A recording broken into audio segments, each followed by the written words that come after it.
Welcome to the deep dive. We've got a fascinating challenge today. You've shared quite a collection of thoughts, resources, all kind of circling this core idea. How do we find our purpose? Yeah, Not just for ourselves, but for our teams too. absolutely. And we've really dug into the main source you sent, Find Your Why by Simon Sinek, David Mead, and Peter Docker. It's basically the practical guide that follows up on Start with Why. Exactly. So for this deep dive, our mission, if you like, is pretty clear. We want to pull out the really actionable stuff from Find Your Why, help you figure out how to uncover that core why for yourself, and importantly, how you find the WHY for a team. And it really boils down to those big questions the book asks right away, doesn't it? Why do you do what you do? What actually gets you out of bed? And maybe the kicker, why should anyone else care? They argue quite convincingly, I think, that finding the real answers isn't just, navel gazing. It's a path to real joy. It really hits home. They talk about this why as your deep-seated purpose, right? That core belief or cause that really lights you up, fuels your passion. It's not the what or the how, but the engine behind it all. Yeah, the fundamental reason. And they make a strong case that everyone has one. You might not have put words to it yet, but it's there. And just briefly on the authors, for context, Simon Sinek, obviously huge, known for his optimism. That TED Talk. Right. And David Mead, Peter Docker, they bring that practical side from the Start with Why team, corporate training. Peter Docker was even in the Royal Air Force. So it's this mix of big ideas and boots on the ground experience. Okay, let's get into it then. Why does focusing on this why actually matter so much? The book starts pretty boldly on what fulfillment really means. They do. They basically say fulfillment at work isn't a perk, it's a right.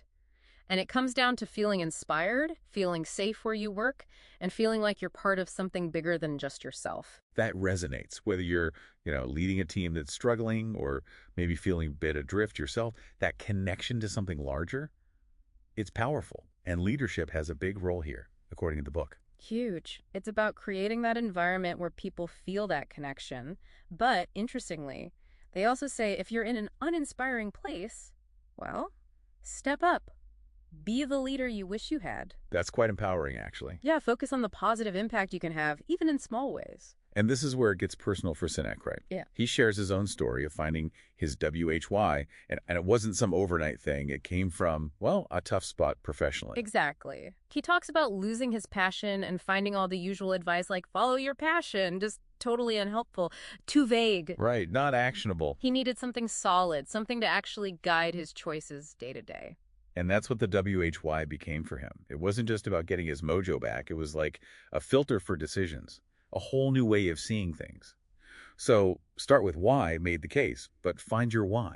That's the how-to. And that collaboration was key, wasn't it? Bringing Sinek's idea to life, making it something individuals and teams could actually use that needed different skills. Mead and Docker brought that practical element. So they introduced this core framework, the golden circle. I think this is fundamental to understanding everything else. Can you break that down? Sure. So imagine 3 circles, one inside the other. The outside one is what? That's what you do, your job or products, whatever. Simple enough. Then inside that is HOW, how you do it, your unique methods, your values, what makes you different. Okay. And right in the middle, the bullseye, that's the WHY. Your purpose, your core belief, the reason it all matters. And the really crucial thing they point out is how inspired leaders communicate. It's about the order. Right. Because we normally go outside in, don't we? We say, here's what we do. Maybe we talk about how it's special. And the WHY often is just assumed or tacked on at the end, if at all. But they flip it. Inspired communication starts. Starts with WHY. Then you explain how you bring that WHY to life. And finally, you talk about what you actually do or offer. The paper company example they use is perfect. Oh, yeah. Tell us about that. Well, instead of we sell paper, which is just the what, they reframe it around their WY. Right. We believe in spreading ideas. Suddenly, paper isn't just paper. It serves a bigger, more inspiring purpose. Wow. Just changing the starting point changes everything. It connects on a totally different level, doesn't it? Much more emotional. Exactly. And they even get into the biology of it, why starting with WHY works so well. How so? Well, they link the golden circle to the brain. The WHY and the HOW, the purpose and the process, they connect with the limbic brain. That's the part that handles feelings, trust, loyalty, crucially decision-making. Oh, the gut feelings part. Pretty much. Yeah. And the what?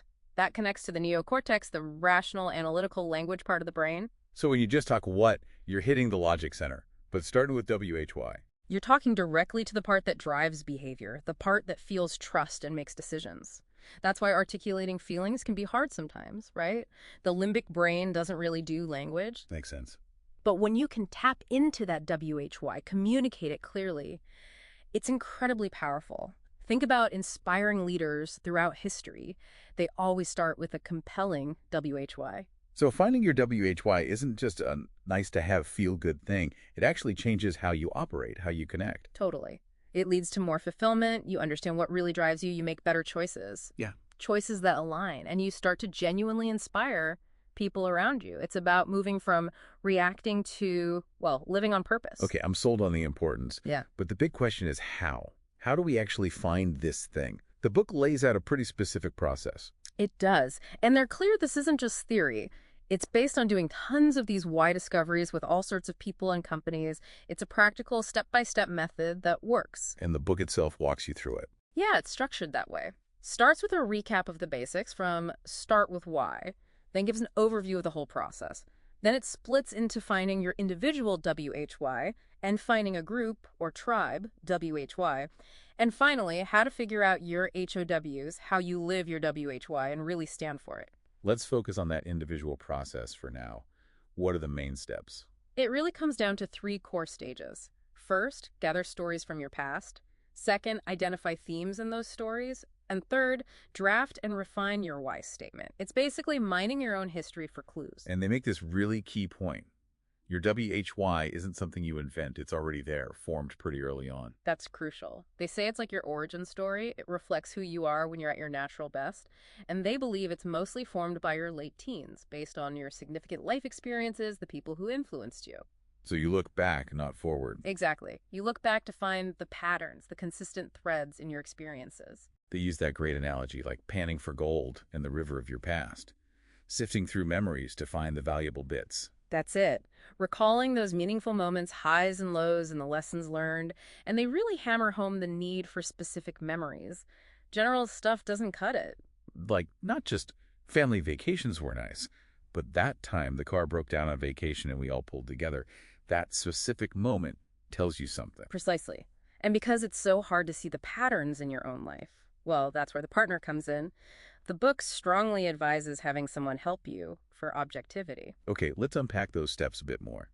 Step 1, gathering stories. What does that look like? It's about actively recalling experiences that really impacted you. The goal is to get maybe 10 or so specific memories, things that made you feel strongly: joy, pride, frustration, disappointment, whatever. Strong emotion is key. Got it. Then step 2, identifying themes. This is where the partner really steps up. Definitely. As you tell your stories, certain ideas, feelings, words, they'll start repeating. The partner's job is to listen for these recurring themes, to spot that golden thread running through different experiences that points towards your WHY. And finally, step 3, draft and refine the why statement. How do you turn those themes into the actual statement? They give you a really useful format. To contribution, so that impact. So what's the contribution you make to others, and what's the ultimate impact of that contribution? Right.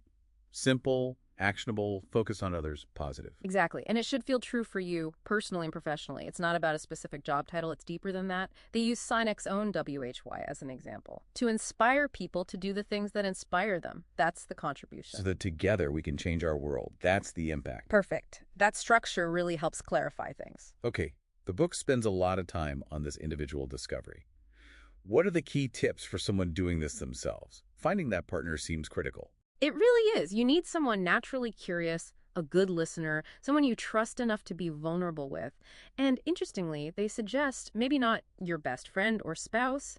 Someone who knows you, but maybe not too well, can sometimes be more objective. That makes sense. Less baggage, fewer assumptions. And the partner's role is quite specific. Listening, not advising. Exactly. They listen actively, eye contact, nodding, maybe short verbal cues like uh-huh or okay. They take notes on themes and feelings. They ask questions to get you to go deeper. But they don't jump in with their opinions or solutions. And it's about getting beyond just the facts of the story, isn't it? getting to the feeling behind it. Absolutely. The partner needs to ask those probing questions. How did that actually make you feel? What was it about that you loved? What lesson did you take away that you still carry? Questions that get to the emotional core. And they point out that tough experiences can be just as revealing as the good ones, right? Oh, definitely. Sometimes overcoming challenges tells you more about your core values than easy successes.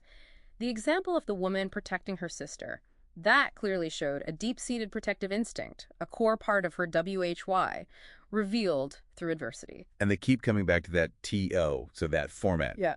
Contribution and impact. Always contribution and impact. They also give tips for asking good questions, don't they? Yeah, like using open-ended questions. Yeah. And focusing on what or how instead of why. Why can sometimes make people defensive or analytical. What did that feel like? Often gets a more direct, emotional answer. And the power of silence. Yeah. Just letting the person think after you ask a question. Crucial. Don't rush to fill the silence. Give them space. They also suggest a note-taking method for the partner, facts on one side, feelings and themes on the other. Helps keep things organized. What about the practical setup? It sounds like you need to carve out some real time for this. Oh, yeah. This isn't a quick chat over coffee. Find somewhere quiet, no distractions, allow at least 3 hours, maybe more. And ideally, do the whole thing, stories, themes, first draft in one go if you can, to keep the momentum. And there's prep work involved for the person finding their WHY, even before meeting the partner. Right. You need to spend some time beforehand thinking about those impactful stories, influential people, both the big moments and maybe the smaller, quieter ones that still stick with you, times when you felt truly yourself. They offer a couple of ways to jog your memory, peaks and valleys, Yeah. and the memory prompt. Yeah, peaks and valleys is like drawing a life timeline, marking the highs and lows, helps visualize those emotionally significant points. The memory prompt gives you specific questions about different areas, work, school, relationships to spark memories. But the warning is, don't analyze the stories too much yourself beforehand. Let the partner do the theme spotting. Exactly. Your job is just to tell the stories, honestly and with detail. Trust the partner's fresh perspective to see the connections. One person trying to be both storyteller and objective analyst, it usually doesn't work well. That story about Todd and the lemonade stand really drove that home for me. Such a small thing, seemingly random. But it triggered something huge for him. That impulse to give the girl all his change revealed his deep desire to make people feel seen, feel like they matter. It shows your WHY can pop up in unexpected places. And when telling the stories, be specific. Really specific. Yes. Not just, I liked sports, but remember that final game, it was pouring rain, we were down by 1 point last minute. The feeling when we scored, that detail, the emotion tied to it, that's the gold the partner is listening for. So the partner listens, notes the feelings, the recurring words or idea. Right, the emotional links. How did that success feel similar to how you felt helping that person years later? Those connections bridge the different stories. And once the stories are out, the partner kind of takes charge of identifying the themes. Yeah. Because of that objectivity. Exactly. They'll start feeding back what they heard. Okay, I noticed connection came up a lot, or you talked about making things simple in several stories. It's a collaborative process, but the partner guides the theme identification. And it's not just one theme, usually. It's spotting several, then figuring out which one or two are the core, the contribution, and the impact. Precisely. Those one or two form the basis of the TO, so that statement. And the other themes, they often become your HOWs, the ways you naturally act when you're living your WHY. Then the drafting. Both you and the partner write a first attempt at the why statement using the 2Os to the why format. Yeah, doing it independently first is interesting. Your partner might capture it in a way you hadn't thought of, then you compare, discuss, maybe combine elements. And the first draft is just a draft. Doesn't have to be perfect. Not at all. Just get something down that feels directionally right. The fine-tuning comes next. And that's where things like the friends exercise come in. Yeah, that's a powerful one. Asking close friends, what is it about me?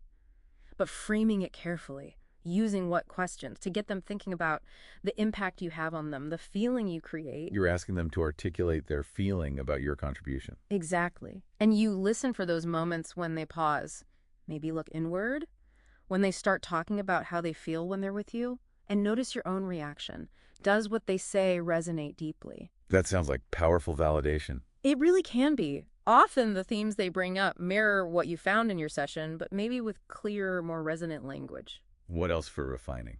Letting it sit for a bit. The tattoo test. Yeah, the tattoo test. Would you genuinely want these words on you forever? If not, keep digging. Unpack the words. Are they really the right ones? Let it sit for a few days. Come back with fresh eyes. And keep checking back against the original stories. Does the statement still feel true to those experiences? Crucial. It's not just about sounding good. It has to feel right, feel authentic to who you've been and who you are. And yeah, they admit this refinement can take time, weeks, maybe months. David Mead apparently refined his statement over quite a while. But the key thing is, you don't have to wait for perfection to start using it. Absolutely not. Start living it. Use the draft WHY as a filter for choices. Acting on it often brings even more clarity about the right words later on. And for more help, they point people to the website startwithwhy.com. It sounds like a really thorough, supportive process. It really is. It takes commitment, vulnerability, but the potential payoff in terms of clarity and purpose is huge. Well, this has been incredibly insightful, really diving into that individual WHY. Now, the book also talks a lot about finding the WHY for teams, for groups, which sounds equally important.